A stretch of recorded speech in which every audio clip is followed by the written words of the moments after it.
بسم الله الرحمن الرحيم، والصلاة والسلام على أشرف المرسلين سيدنا محمد صلى الله عليه وسلم النبي الأمين وعلى آله وصحبه وسلم أجمعين. هنتكلم إن شاء الله النهاردة عن صفة التواضع. التواضع يعني مهم جدا، ومن تواضع لله رفعه. إن أنت أي نعمة ربنا ينعمها عليك اوعى تفتكر إنها من قدرتك. لا، إن كان علم ولا مال ولا صحة ولا أي شيء من النعم الكبيرة اللي احنا غرقانين فيها، اوعى تفتكر انها بتاعتك. لا، دي هبة من ربنا ليك. فانت بما انها هبة من ربنا ليك، ويمكن تروح في اي ثانية. النعمة دي ممكن تروح في اي ثانية، لانها مش منك اصلا، ومش انت اللي جايبها لنفسك، ده ربنا اللي مديها لك. وبالتالي ايه سبب التكبر؟ هتتكبر على ايه؟ سيدنا علي رضي الله عنه بيقول: عجبا ان ابن ادم على ماذا يتكبر؟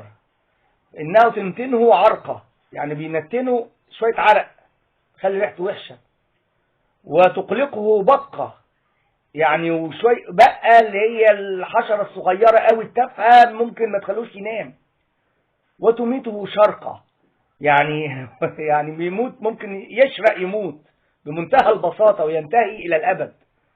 انت هتتكبر على ايه؟ انت ما يعني التواضع مهم جدا. حتى لو انت بتطيع ربنا سبحانه وتعالى، اوعى تتكبر على الناس بعبادتك وانك طائع، لان السلف الصالح بيقول: رب معصية تورث ذلا افضل من طاعة تورث تكبر وتورث غرور. تمام؟ فانت لازم دايما تبقى طمعان وتتذلل ربنا، وخايف دايما من عقابه، وخايف دايما من سوء الخاتمة حتى لو انت على طاعة.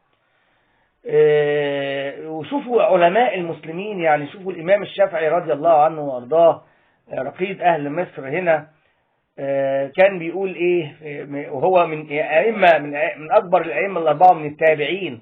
كان بيقول إيه: أحب الصالحين ولست منهم، لعلي أفوز لعلي أحظى بحبهم وشفاعة، وأكره من كانت تجارته المعاصي وإن كنا سواء في البضاعة. يعني بيتكلم ان هو من العاصين. تخيلوا، بعد هو امام كبير جدا من ائمه الاجتهاد وائمه الفقه، اللي بنتنقل اسمه جيل عن بعد جيل، ومن كمان اهم علماء قرون الخيريه، ان النبي صلى الله عليه وسلم قال: خير قرون قرني ثم الذي يليه ثم الذي يليه، اللي هم 300 او 300 سنه هجريه. دول كلهم اللي كان فيهم الصحابة والتابعين وتابعي التابعين، وكل الأئمة الأربعة اللي احنا دايما بنتكلم عنهم الكبار، كانوا في قرون اتولدوا في قرون الخيرية دي. نسأل الله تعالى أن يعلمنا ما ينفعنا وينفعنا ما علمنا. والسلام عليكم ورحمة الله وبركاته.